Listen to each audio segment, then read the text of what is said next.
Der Prototyp Tschetschene, Hashtag Kampfmaschine. Er trägt einen Jogginganzug und natürlich hat er auch ein Vollbart.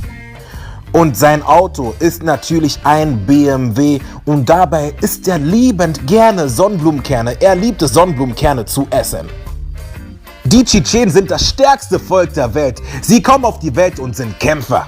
Mann, bevor sie laufen lernen, können sie kämpfen. Sie sind entweder MMA-Profis, Boxprofis, Türsteher oder Bodyguards. Glaub mir, sogar Son Goku kriegt einen Nackenklatscher von Tschetschenen. Die Tschetschenen sind die stärksten.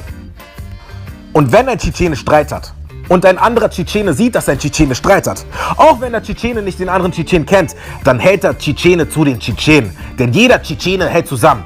100% loyal.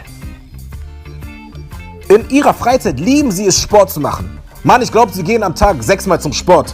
Sie machen entweder Fitness, Fitness und Fitness oder Fitness mit Fitness.